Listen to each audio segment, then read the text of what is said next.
Book 10. The Argument.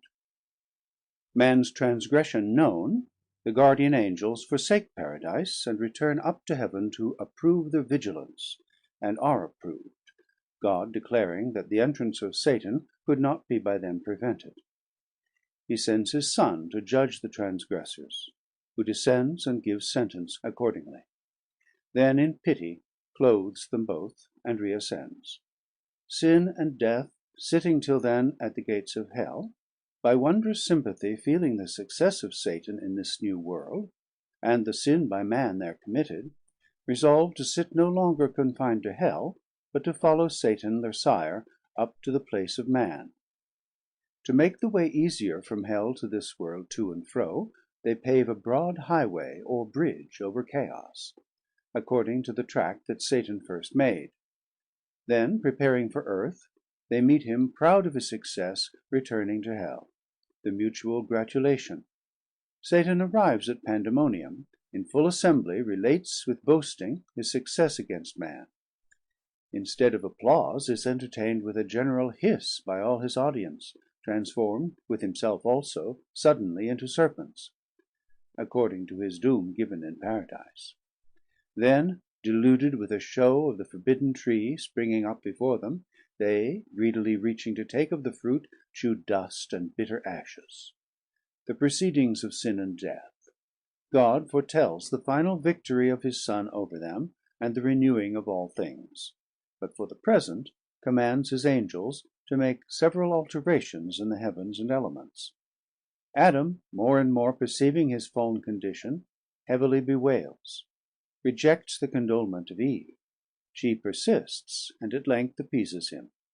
Then, to evade the curse likely to fall on their offspring, proposes to Adam violent ways, which he approves not, but conceiving better hope, puts her in mind of the late promise made them, that her seed should be revenged on the serpent, and exhorts her with him to seek peace of the offended deity by repentance and supplication. Meanwhile the heinous and despiteful act of Satan done in paradise, and how he in the serpent had perverted Eve, her husband, she, to taste the fatal fruit, was known in heaven. For what can scape the eye of God all-seeing, or deceive his heart omniscient, who in all things wise and just hindered not Satan to attempt the mind of man, with strength entire and free will arm'd, complete to have discovered and repulsed whatever wiles of foe or seeming friend. For still they knew, and ought to have still remembered, the high injunction not to taste that fruit whoever tempted, which they not obeying, incurred, what could they less, the penalty, and manifold in sin deserved to fall. Up into heaven from paradise in haste th' angelic guards ascended, mute and sad for man, for of his state by this they knew, much wondering how the subtle fiend had stol'n entrance unseen. Soon as th' unwelcome news from earth arrived at heaven gate, displeased all were who heard. Dim sadness did not spare that time celestial visages, yet mix'd with pity violated not their bliss. About the new arrived in multitudes th' ethereal people ran, to hear and know how all befell. They towards the Throne supreme accountable made haste to make appear with righteous plea their utmost vigilance, and easily approved, when the most high Eternal Father from his secret cloud amidst in thunder utter'd thus his voice: Assembled Angels, and ye Powers return'd from unsuccessful charge, be not dismay'd nor troubled at these tidings from the earth, which your sincerest care could not prevent, foretold so lately what would come to pass, when first this Tempter cross'd the Gulf from hell.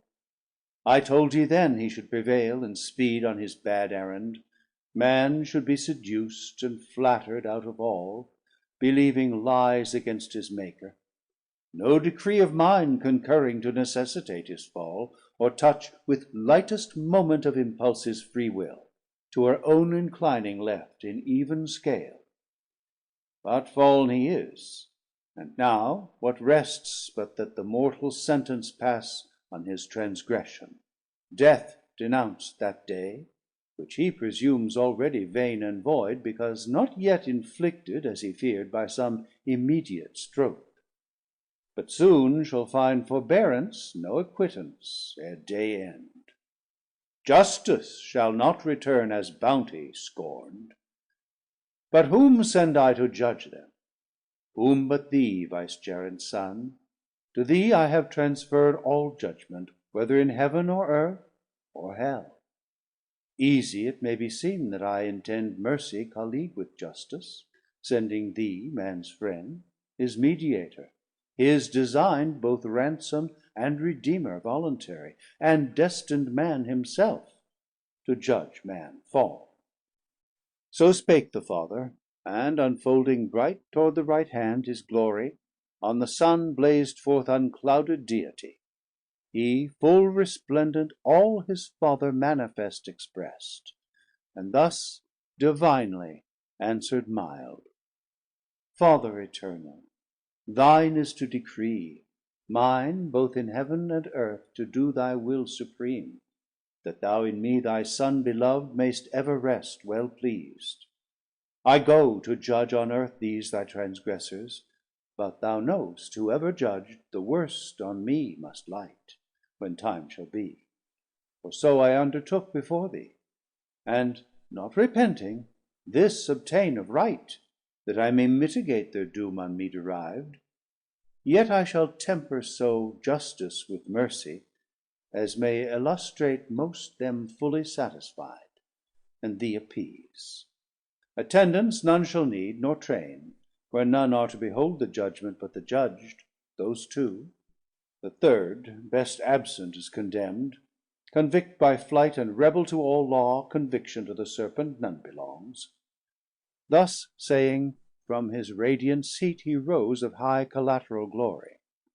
Him thrones and powers, princedoms and dominations ministrant, accompanied to Heaven gate, from whence Eden and all the coast in prospect lay.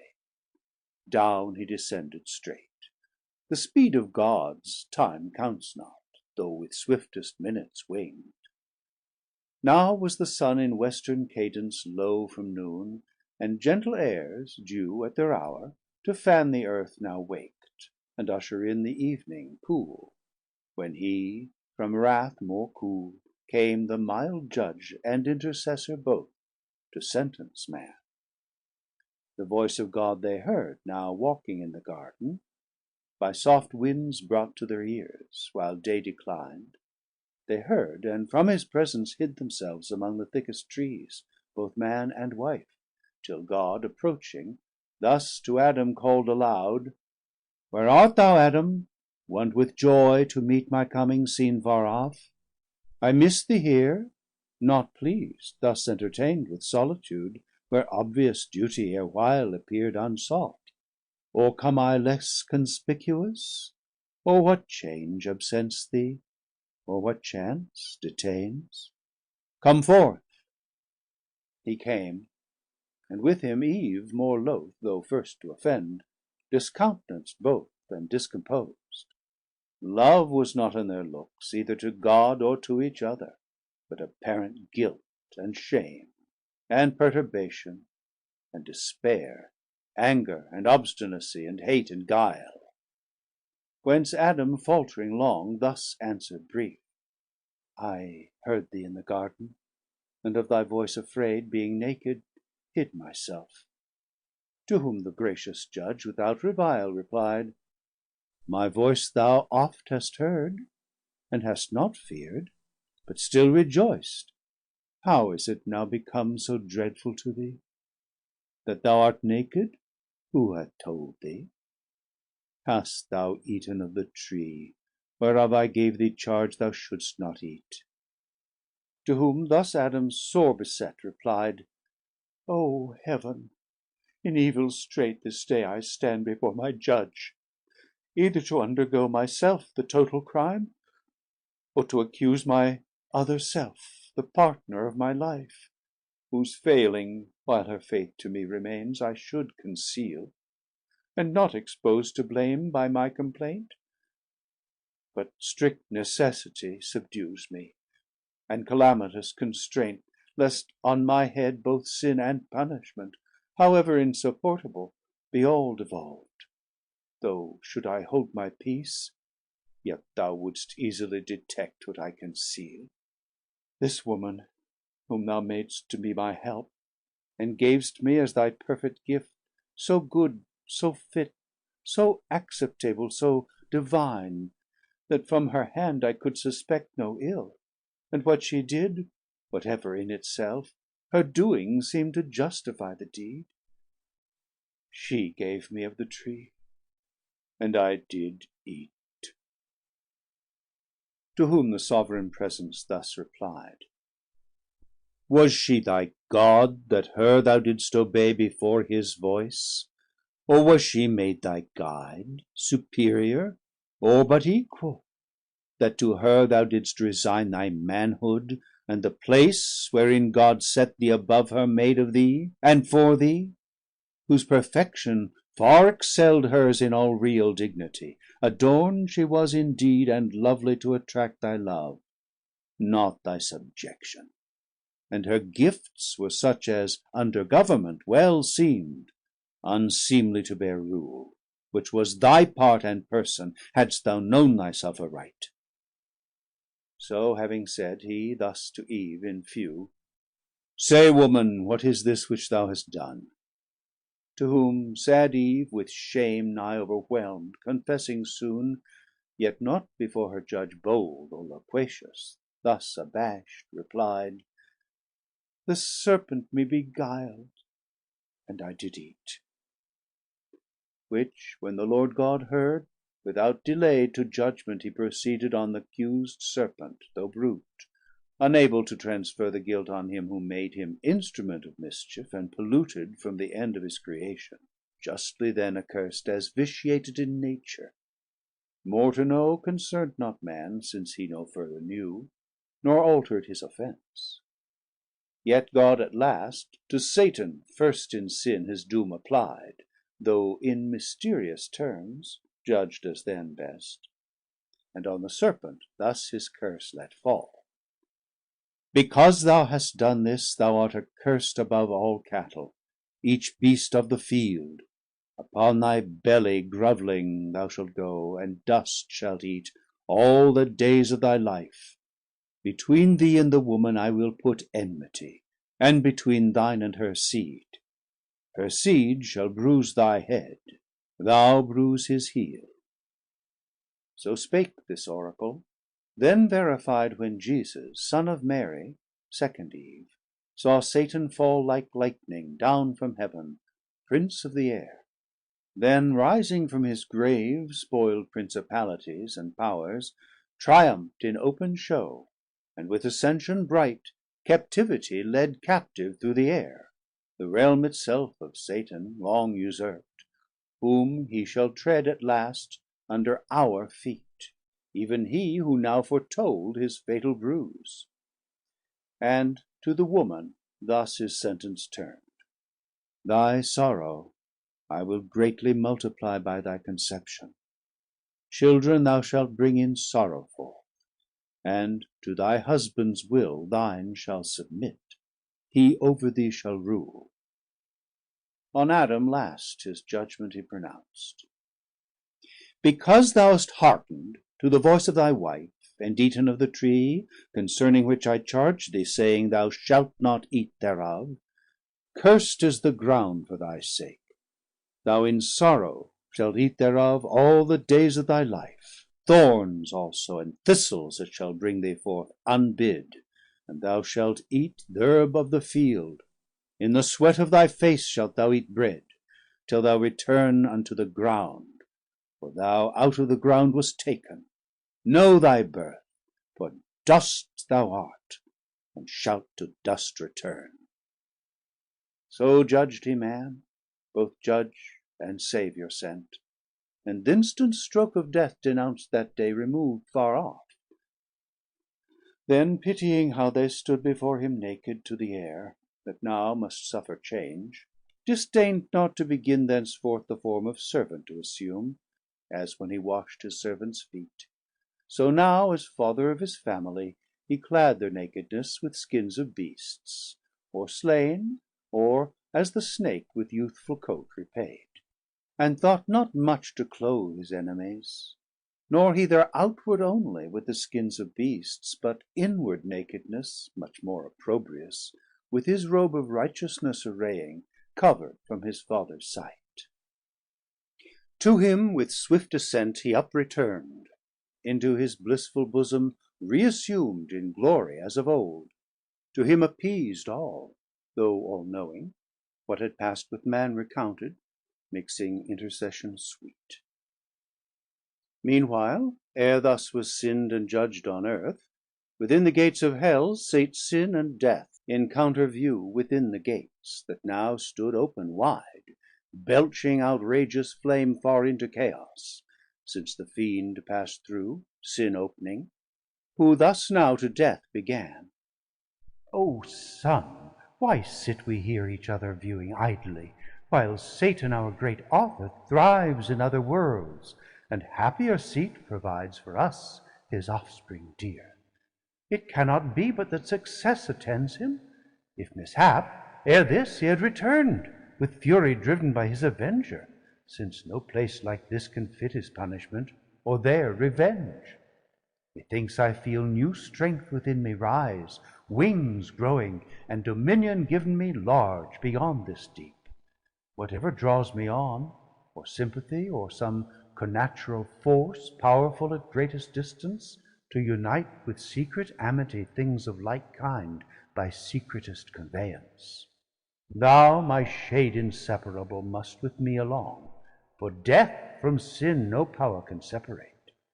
But lest the difficulty of passing back stay his return, perhaps over this gulf impassable, impervious, let us try adventurous work, yet to thy power and mine not unagreeable, to found a path over this main from hell to that new world where Satan now prevails, a monument of merit high to all the infernal host, easing their passage hence for intercourse or transmigration, as the lot shall lead. Nor can I miss the way, so strongly drawn by this new felt attraction and instinct. Whom thus the meager shadow answered soon: Go whither fate and inclination strong leads thee. I shall not lag behind, nor err the way, thou leading. Such a scent I draw of carnage, prey innumerable, and taste the savor of death from all things there that live. Nor shall I to the work thou enterprisest be wanting, but afford thee equal aid. So saying, with delight he snuffed the smell of mortal change on earth, as when a flock of ravenous fowl, though many a league remote, against the day of battle, to a field where armies lie encamped, come flying, lured with scent of living carcasses, designed for death the following day in bloody fight. So scented the grim feature, and upturned his nostril wide into the murky air, sagacious of his quarry from so far. Then both from out hell gates into the waste wild anarchy of chaos, damp and dark, flew divers, and with power, the power was great, hovering upon the waters, what they met, solid or slimy, as in raging sea tossed up and down, together crowded drove from each side shoaling towards the mouth of hell. As when two polar winds blowing adverse upon the Cronian sea, together drive mountains of ice, that stop th' imagined way beyond Petsora eastward to the rich Cathaean coast. The aggregated soil death with his mace petrific, cold and dry, as with a trident smote, and fixed as firm as Delos floating once. The rest his look bound with Gorgonian rigor not to move, and with asphaltic slime, broad as the gate, deep to the roots of hell the gathered beach they fastened, and the mole immense wrought on over the foaming deep, high arched, a bridge of length prodigious, joining to the wall immovable of this now fenceless world, forfeit to death. From hence a passage broad, smooth, easy, inoffensive, down to hell. So if great things to small may be compared, Xerxes the liberty of Greece to yoke, From Susa his Memnonian palace high Came to the sea, and over Hellespont Bridging his way, Europe with Asia join'd, And scourg'd with many a stroke th' indignant waves. Now had they brought the work, by wondrous art Pontifical, a ridge of pendant rock Over the vext abyss, following the track Of Satan to the self same place where he First lighted from his wing, and landed safe From out of Chaos to the outside bare Of this round world. With pins of adamant and chains they made all fast, too fast they made, and durable. And now in little space the confines met Of Empyrean Heaven, and of this world, And on the left hand Hell with long reach interposed. 3 several ways in sight to each of these 3 places led. And now their way to Earth they had descried, To Paradise first tending, when behold Satan in likeness of an Angel bright, Betwixt the Centaur and the Scorpion steering His zenith, while the Sun in Aries rose. Disguised he came, but those his children dear Their parents soon discern'd, though in disguise. He after Eve seduced, unminded slunk Into the wood fast by, and changing shape To observe the sequel, saw his guileful act By Eve, though all unweeting, seconded Upon her husband, saw the shame that sought Vain covertures. But when he saw descend The Son of God to judge them, terrified He fled, not hoping to escape, but shun The present, fearing guilty what his wrath Might suddenly inflict. That past, return'd by night, and listning where the hapless pair Sate in their sad discourse and various plaint, Thence gather'd his own doom, which understood Not instant, but of future time. With joy and tidings fraught, to Hell he now return'd, and at the brink of Chaos, near the foot of this new wondrous Pontifice, Unhoped met who to meet him came, his offspring dear. Great joy was at their meeting, and at sight Of that stupendious Bridge his joy increased. Long he admiring stood, till Sin, his fair enchanting daughter, thus the silence broke. O Parent, these are thy magnific deeds, Thy trophies, which thou viewst as not thine own.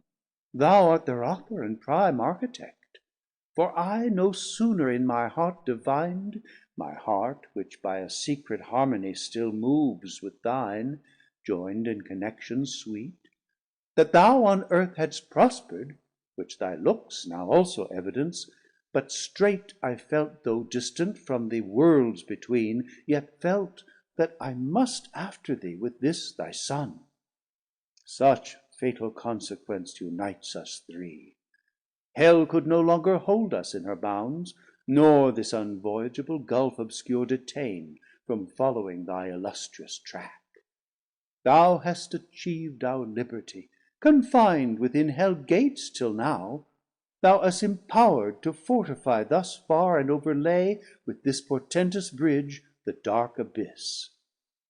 Thine now is all this world, thy virtue hath won What thy hands builded not, thy wisdom gain'd With odds what war hath lost, and fully Aveng'd our foil in Heaven.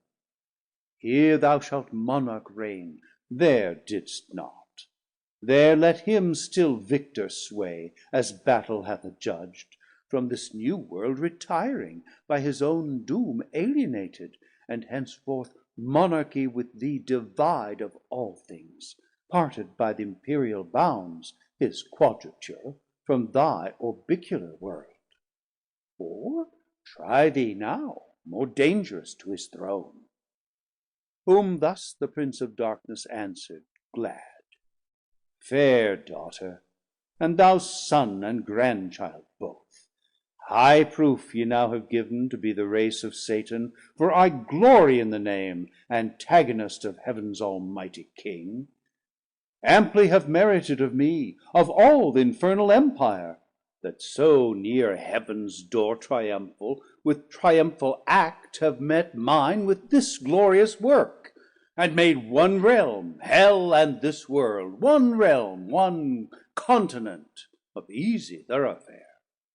Therefore, while I descend through darkness on your road with ease to my associate powers, them to acquaint with these successes, and with them rejoice, you too this way among those numerous orbs, all yours, right down to Paradise descend, there dwell and reign in bliss, thence on the earth dominion exercise, and in the air, chiefly on man, so Lord of all declared, him first make sure your thrall, and lastly kill.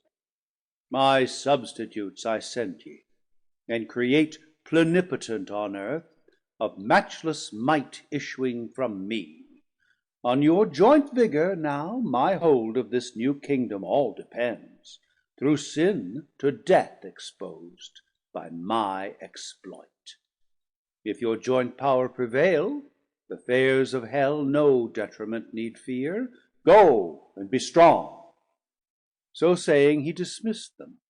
They with speed their course through thickest constellations held, spreading their bane. The blasted stars looked wan, and planets strook, real eclipse then suffered. The other way Satan went down the causey to Hell gate.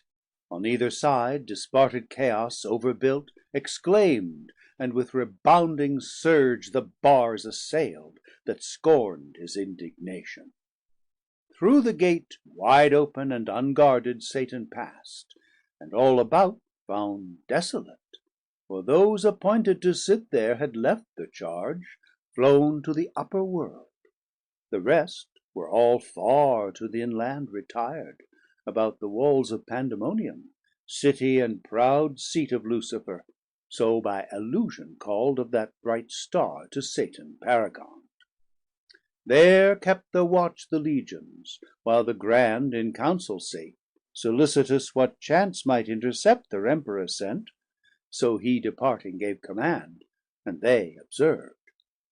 As when the Tartar from his Russian foe by Astrakhan over the snowy plains retires, or Bactrian Sophy from the horns of Turkish Crescent leaves all waste beyond the realm of Aladule, in his retreat to Tauris or Casbin, so these the late heaven banished host left desert utmost Hell, many a dark league, reduced in careful watch round the Metropolis, and now expecting each hour the great adventurer from the search of foreign worlds. He through the midst, unmarked, in show plebeian angel militant of lowest order passed, and from the door of that Plutonian hall, invisible, ascended his high throne, which under state of richest texture spread, at the upper end was placed in regal lustre. Down a while he sate, and round about him saw unseen. At last, as from a cloud, his fulgent head and shape star bright appear'd, or brighter, clad with what permissive glory since his fall was left him, or false glitter. All amazed at that so sudden blaze, the Stygian throng bent their aspect, and whom they wished beheld.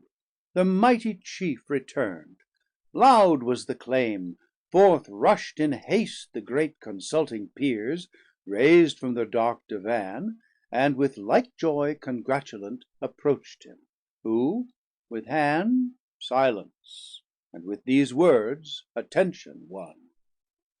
Thrones, dominations, princedoms, virtues, powers, for in possession such, not only of right, I call ye, and declare ye now, return successful beyond hope, to lead ye forth triumphant out of this infernal pit, abominable, accursed, the house of woe and dungeon of our tyrant.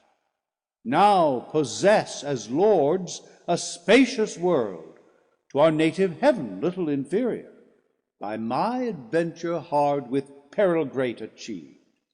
Long were to tell what I have done, what suffered, with what pain voyaged, unreal, vast, unbounded deep of horrible confusion, over which by sin and death a broad way now is paved to expedite your glorious march. But I toiled out my uncouth passage, forced to ride th' untractable abyss, plunged in the womb of unoriginal night and chaos wild, that, jealous of their secrets, fiercely opposed my journey strange, with clamorous uproar protesting fate supreme. Thence how I found the new created world, which fame in heaven long had foretold, a fabric wonderful of absolute perfection. Therein man, placed in a paradise, by our exile made happy.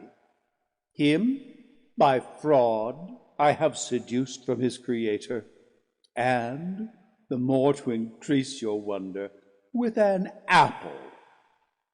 He thereat offended, worth your laughter, hath given up both his beloved man and all his world to sin and death a prey, and so to us, without our hazard, labor, or alarm, to range in and to dwell, and over man to rule, as over all he should have ruled. True is, me also he hath judged, or rather me not, but the brute serpent, in whose shape man I deceived. That which to me belongs is enmity, which he will put between me and mankind. I am to bruise his heel. His seed, when is not set, shall bruise my head. A world who would not purchase with a bruise, or much more grievous pain. Ye have the count of my performance. What remains, ye gods, but up and enter now into full bliss? So having said, a while he stood, expecting the universal shout and high applause to fill his ear, when contrary he hears on all sides from innumerable tongues a dismal universal hiss, the sound of public scorn. He wondered, but not long had leisure, wondering at himself now more. His visage drawn he felt to sharp and spare, his arms clung to his ribs, his legs entwining each other, till supplanted down he fell, a monstrous serpent on his belly prone, reluctant, but in vain. A greater power now ruled him, punished in the shape he sinned, according to his doom. He would have spoke, but hiss for hiss returned, with forked tongue to forked tongue. For now were all transformed alike to serpents, all as accessories to his bold riot. Dreadful was the din of hissing through the hall, thick swarming now with complicated monsters, head and tail, scorpion and asp and ambisbina dire, Cerastes horned, Hydrus and Elops drear, and Dipsas. Not so thick swarm'd once the soil bedropped with blood of Gorgon, or the isle of Fusa, but still greatest he, the midst, now dragon grown, larger than whom the sun engendered in the Pythian vale on slime, huge Python, and his power no less he seemed above the rest still to retain. They all him followed, issuing forth to th'open field, where all yet left of that revolted rout heaven fallen, in station stood, or just array, sublime with expectation, when to see in triumph issuing forth the glorious chief. They saw, but other sight instead, a crowd of ugly serpents. Horror on them fell, and horrid sympathy, for what they saw they felt themselves now changing. Down their arms, down fell both spear and shield, down they as fast, and the dire hiss renewed, and the dire form catched by contagion, like in punishment as in their crime. Thus was the applause they meant turned to exploding hiss, triumph to shame, cast on themselves from their own mouths. There stood a grove hard by, sprung up with this their change, his will who reigns above, to aggravate their penance, laden with fair fruit, like that which grew in Paradise, the bait of Eve used by the Tempter. On that prospect strange their earnest eyes they fixed, imagining for one forbidden tree a multitude now risen, to work them further woe or shame. Yet parch'd with scalding thirst and hunger fierce, though to delude them sent, could not abstain, but on they roll'd in heaps, and up the trees climbing, sat thicker than the snaky locks that curl'd Megara. Greedily they pluck'd the fruitage, fair to sight, like that which grew near that bituminous lake where Sodom flamed. This more delusive, not the touch, but taste deceived. They, fondly thinking to allay their appetite with gust, instead of fruit chew'd bitter ashes, which the fended taste with spattering noise rejected. Oft they assay'd, hunger and thirst constraining, drugg'd as oft, with hatefullest disrelish writhed their jaws, with soot and cinders fill'd. So oft they fell into the same illusion, not as man, whom they triumph'd, once lapsed. Thus were they plagued and worn with famine, long and ceaseless hiss, till the lost shape permitted they resumed. Yearly enjoin'd, some say, to undergo this annual humbling certain number'd days, to dash the pride and joy for man seduced. However, some tradition they dispers'd among the Heathen of their purchase got, and fabl'd how the Serpent, whom they call'd Ophion, with Eurynome, the wide encroaching Eve perhaps, had first the rule of high Olympus, thence by Saturn driven, and Ops, ere yet Dictaean Jove was born. Meanwhile in Paradise the hellish pair too soon arriv'd, sin there in power before, once actual, now in body, and to dwell habitual habitant. Behind her Death close following pace for pace, not mounted yet on his pale horse, to whom sin thus began: Second of Satan sprung, all conquering Death, what think'st thou of our Empire now, though earn'd with travail difficult? Not better far than still at Hells dark threshold To have sate watch, unnam'd, undreaded, and thy self half starv'd? Whom thus the sin born monster answer'd soon: To me, who with eternal famine pine, Alike is Hell, or Paradise, or Heaven, There best, where most with ravin I may meet, which here, though plenteous, all too little seems To stuff this maw, this vast unhidebound corpse.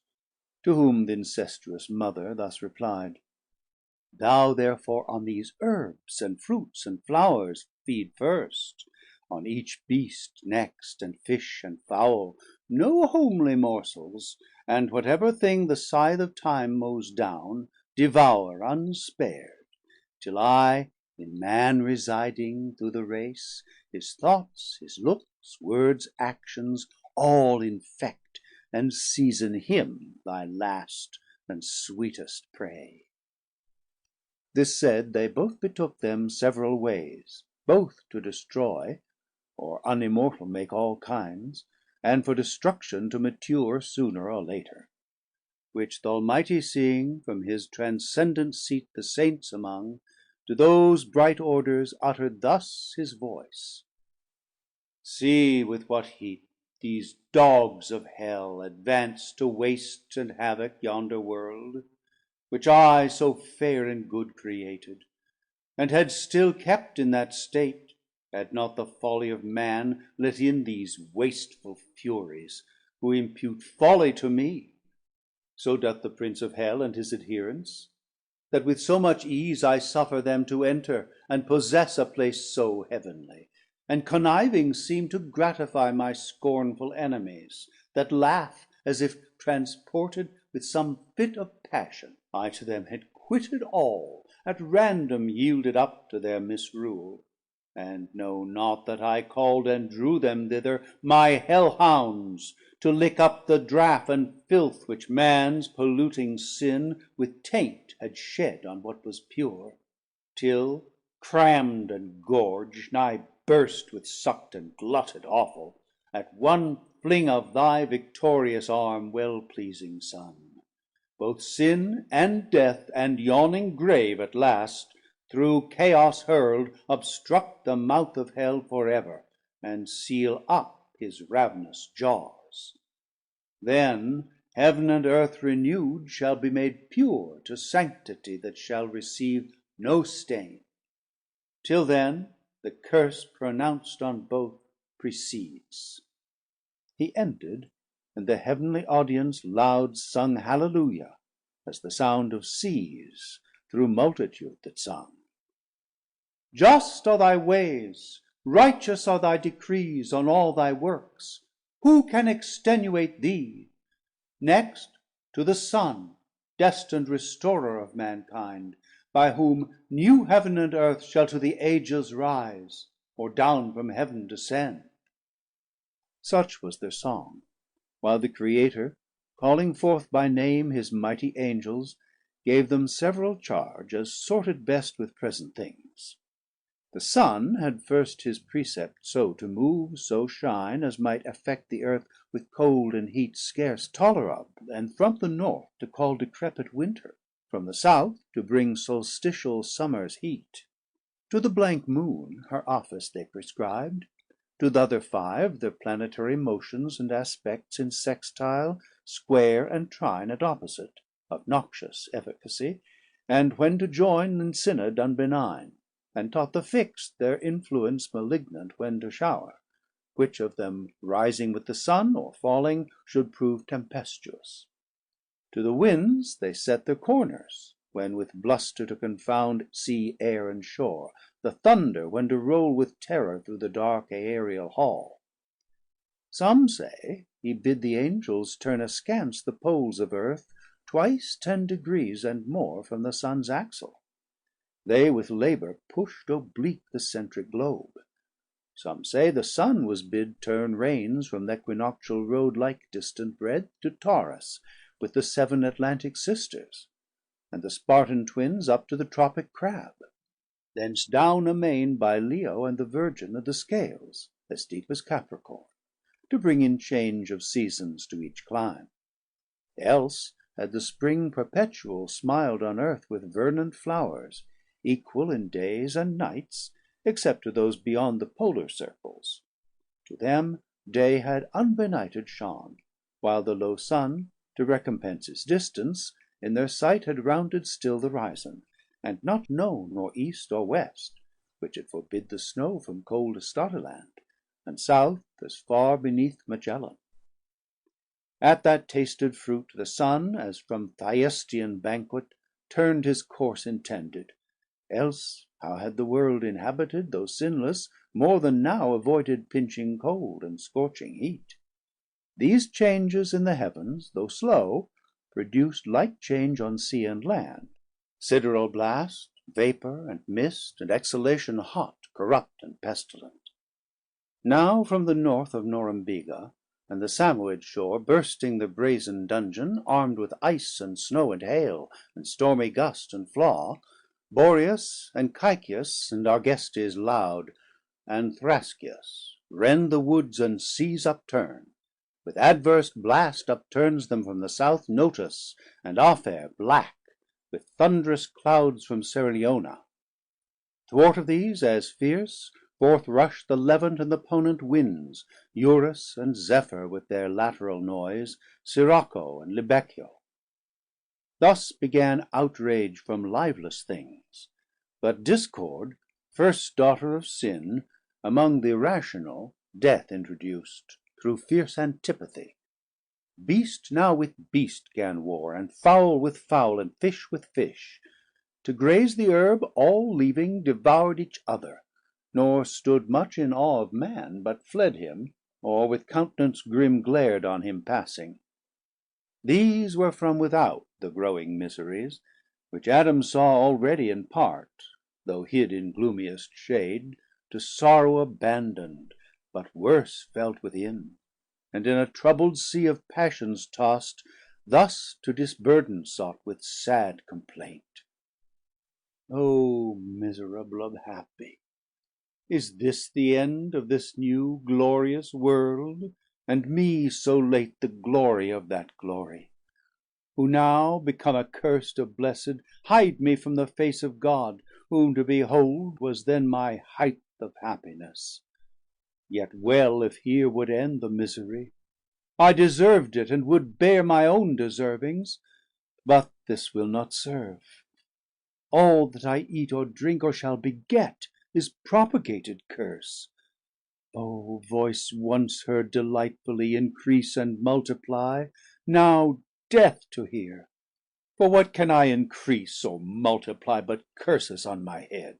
Who of all ages to succeed, but feeling the evil on him brought by me, will curse my head? Ill fare our ancestor impure, for this we may thank Adam, but his thanks shall be the execration.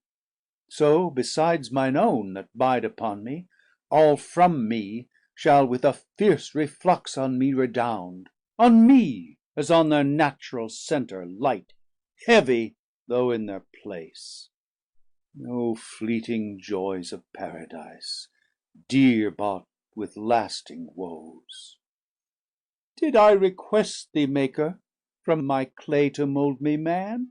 Did I solicit thee from darkness to promote me, or here place in this delicious garden?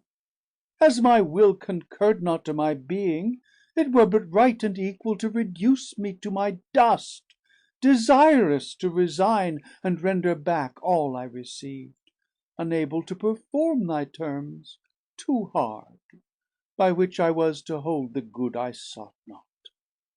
To the loss of that sufficient penalty, why hast thou added the sense of endless woes? Inexplicable thy justice seems. Yet to say truth, too late I thus contest. Then should have been refused those terms whatever, when they were proposed.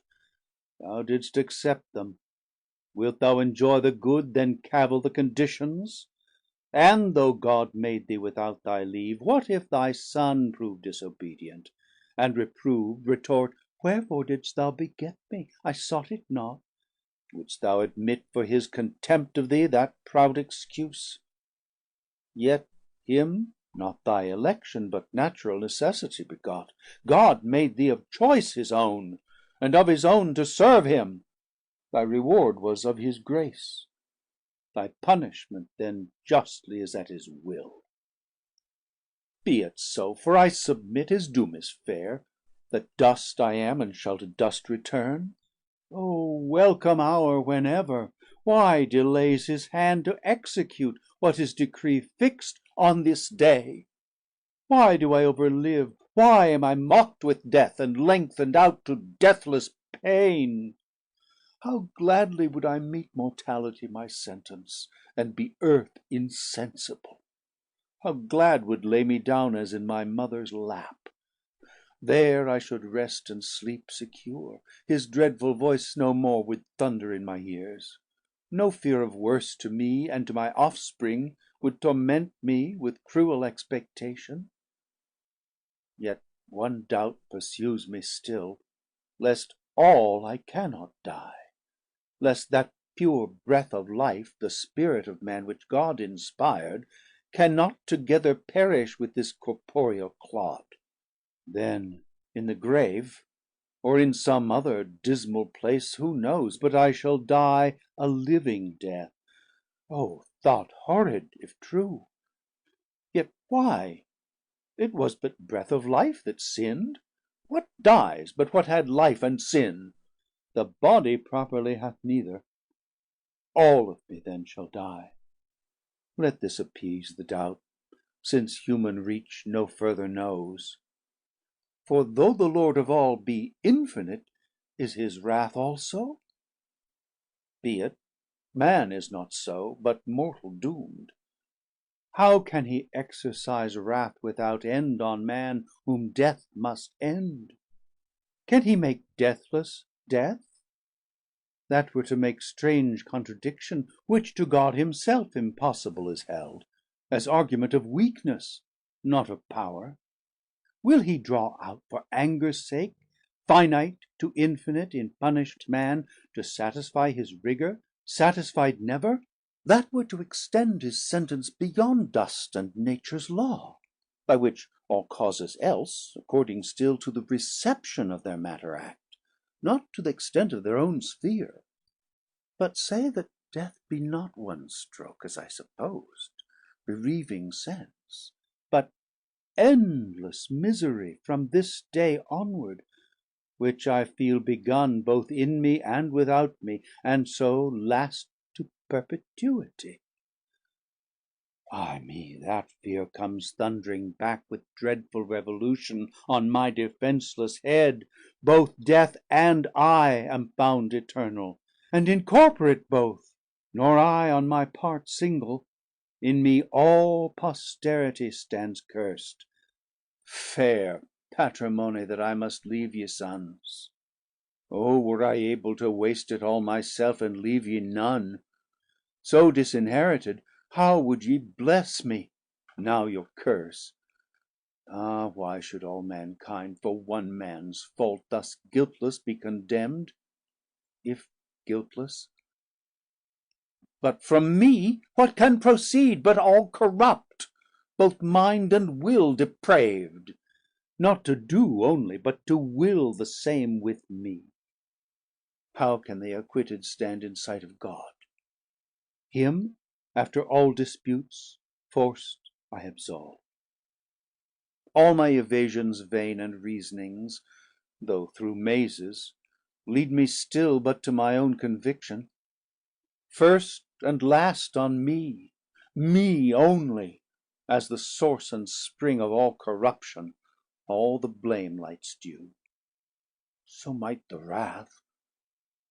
Fond wish, couldst thou support that burden heavier than the earth to bear, than all the world much heavier, though divided with that bad woman? Thus what thou desirest and what thou fearst alike destroys all hope of refuge, and concludes thee miserable beyond all past example and future, to Satan only like both crime and doom. O conscience, into what abyss of fears and horrors hast thou driven me, out of which I find no way, from deep to deeper plunged? Thus Adam to himself lamented loud through the still night, not now as ere man fell wholesome and cool and mild, but with black air accompanied, with damps and dreadful gloom, which to his evil conscience represented all things with double terror. On the ground outstretched he lay, on the cold ground, and oft cursed his creation, death as oft accused of tardy execution, since denounced the day of his offense. Why comes not death, said he, with one thrice acceptable stroke to end me? Shall truth fail to keep her word? Justice divine not hasten to be just? But death comes not at call. Justice divine mends not her slowest pace for prayers or cries. O woods, O fountains, hillocks, dales, and bowers, with other echo far I taught your shades to answer and resound far other song. Whom thus afflicted, when sad Eve beheld, desolate where she sate, approaching nigh, soft words to his fierce passion she assayed. But her with stern regard he thus repelled: Out of my sight, thou serpent! That name best befits thee, with him leagued, thyself as false and hateful.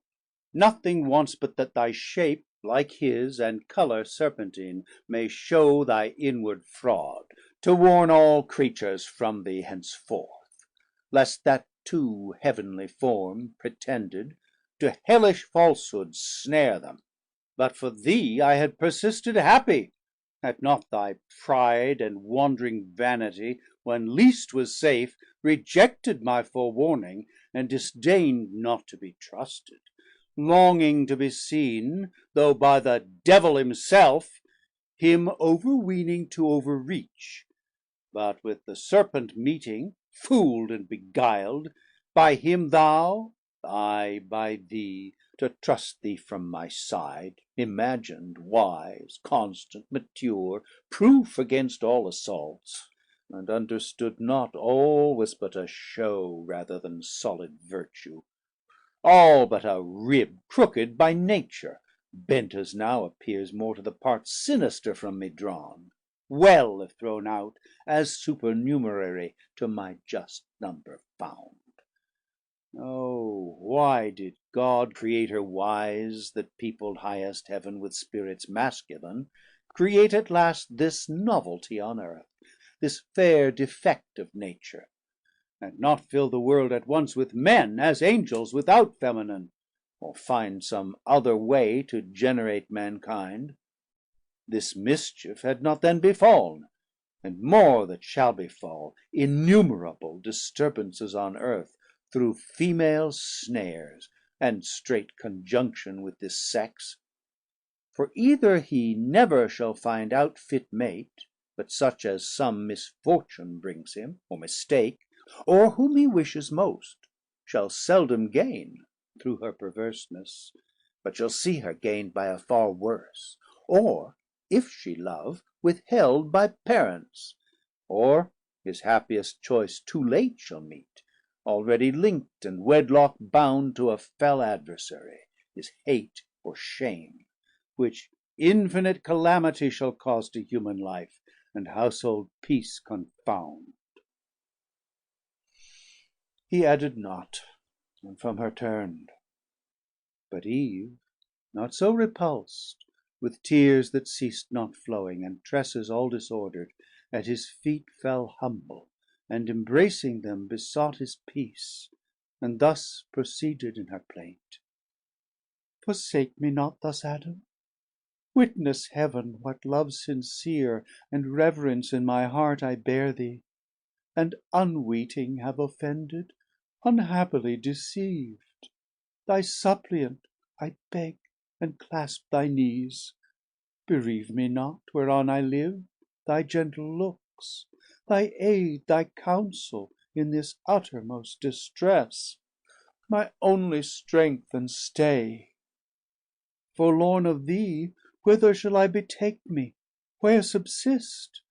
While yet we live, scarce one short hour perhaps, between us two let there be peace, both joining, as join'd in injuries, one enmity against a foe by doom express assign'd us, that cruel Serpent.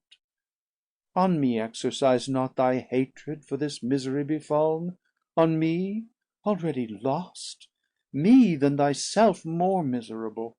Both have sinn'd, that thou against God only, I against God and thee, and to the place of judgment will return, there with my cries importune Heaven, that all the sentence from thy head removed may light on me, sole cause to thee of all this woe, me only just object of his ire.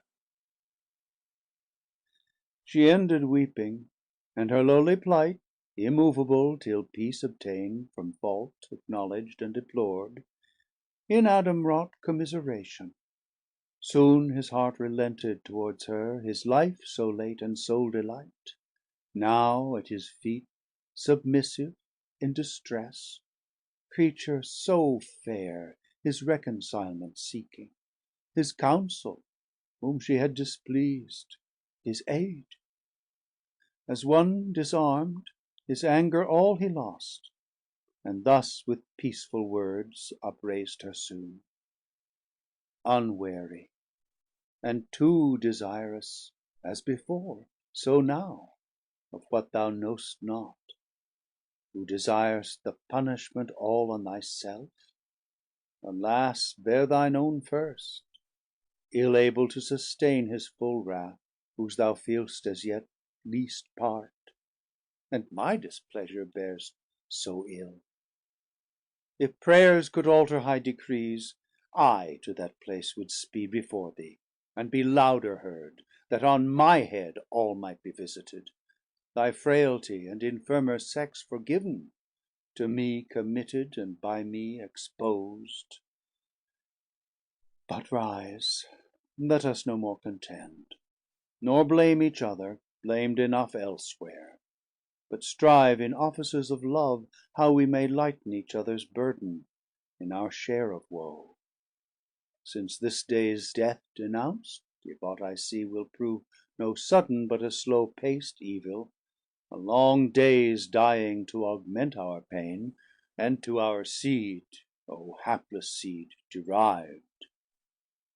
To whom thus Eve, recovering heart, replied, Adam, by sad experiment I know how little weight my words with thee confin'd, found so erroneous, thence by just event found so unfortunate. Nevertheless, restor'd by thee, vile as I am, to place of new acceptance, hopeful to regain thy love, the sole contentment of my heart, living or dying, from thee I will not hide what thoughts in my unquiet breast are risen, tending to some relief of our extremes, or end, though sharp and sad, yet tolerable, as in our evils, and of easier choice. If care of our descent perplex us most, which must be born to certain woe, devour'd by death at last, and miserable it is to be to others cause of misery, our own begotten, and of our loins to bring into this cursed world a woeful race, that after wretched life must be at last food for so foul a monster. In thy power it lies, yet ere conception to prevent the race unblest, to being yet unbegot.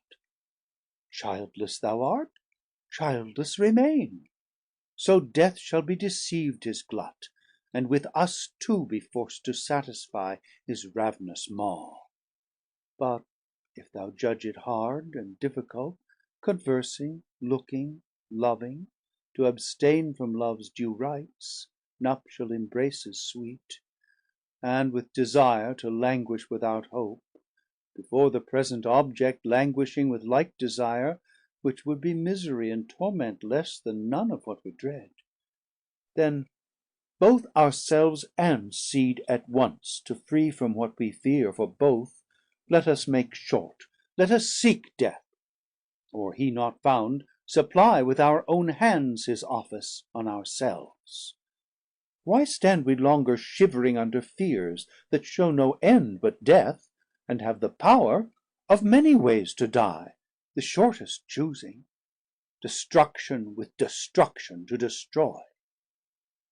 She ended here, or vehement despair broke off the rest. So much of death her thoughts had entertained, as dyed her cheeks with pale. But Adam with such counsel nothing sway'd, to better hopes his more attentive mind labouring had raised, and thus to Eve replied, Eve, thy contempt of life and pleasure seems to argue in thee something more sublime and excellent than what thy mind contemns. But self destruction therefore sought refutes that excellence thought in thee, and implies not thy contempt, but anguish and regret for loss of life and pleasure overloved. Or if thou covet death as utmost end of misery, so thinking to evade the penalty pronounced, doubt not but God hath wiselier arm'd his vengeful ire than so to be forestall'd. Much more I fear lest death so snatch'd will not exempt us from the pain we are by doom to pay. Rather such acts of contumacy will provoke the highest to make death in us live. Then let us seek some safer resolution, which methinks I have in view, calling to mind with heed part of our sentence, that thy seed shall bruise the Serpents head. Piteous amends, unless be meant, whom I conjecture, our grand foe Satan, who in the Serpent hath contrived against us this deceit. To crush his head would be revenge indeed, which will be lost by death brought on ourselves, or childless days resolved as thou proposest. So our foe shall scape his punishment ordained, and we instead shall double ours upon our heads. No more be mentioned then of violence against ourselves, and wilful barrenness, that cuts us off from hope, and savours only rancor and pride, impatience and despite, reluctance against God and his just yoke laid on our necks. Remember with what mild and gracious temper he both heard and judged, without wrath or reviling. We expected immediate dissolution, which we thought was meant by death that day, when lo, to thee pains only in childbearing were foretold, and bringing forth, soon recompensed with joy, fruit of thy womb. On me the curse a slope glanced on the ground. With labour I must earn my bread. What harm? Idleness had been worse. My labour will sustain me, and, lest cold or heat should injure us, his timely care hath unbesought provided, and his hands clothed us unworthy, pitying while he judged. How much more, if we pray him, will his ear be open, and his heart to pity incline, and teach us further by what means to shun inclement seasons, rain, ice, hail, and snow, which now the sky with various face begins to show us in this mountain, while the winds blow moist and keen, shattering the graceful locks of these fair spreading trees, which bids us seek some better shroud, some better warmth to cherish our limbs benumbed, ere this diurnal star leave cold the night. How we his gathered beams reflected may with matter sear foment, or by collision of two bodies grind the air attrite to fire, as late the clouds justling, or pushed with winds rude in their shock tine the slant lightning, whose thwart flame driven down kindles the gummy bark of fir or pine, and sends a comfortable heat from far, which might supply the sun. Such fire to use, and what may else be remedy or cure to evils which our own misdeeds have wrought, he will instruct us praying, and of grace beseeching him, so as we need not fear to pass commodiously this life, sustained by him with many comforts, till we end in dust, our final rest and native home. What better can we do than to the place repairing where he judged us, prostrate fall before him reverent, and there confess humbly our faults, and pardon beg, with tears watering the ground, and with our sighs the air frequenting, sent from hearts contrite, in sign of sorrow unfeigned, and humiliation meek. Undoubtedly he will relent, and turn from his displeasure, in whose looks serene, when angry most he seem'd, and most severe, what else but favour, grace, and mercy shone? So spake our father penitent, nor Eve felt less remorse. They forthwith to the place repairing where he judged them, prostrate fell before him reverent, and both confessed humbly their faults, and pardon begged, with tears watering the ground, and with their sighs the air frequenting, sent from hearts contrite, in sign of sorrow unfeigned, and humiliation meek. Notes. Line 58, May, might, 1674. Line 241, Avenger, avengers, 1674. Line 397, those, these, 1674. Line 827, they acquitted, they then acquitted, 1674. The end of the 10th book. Recording by Thomas Copeland.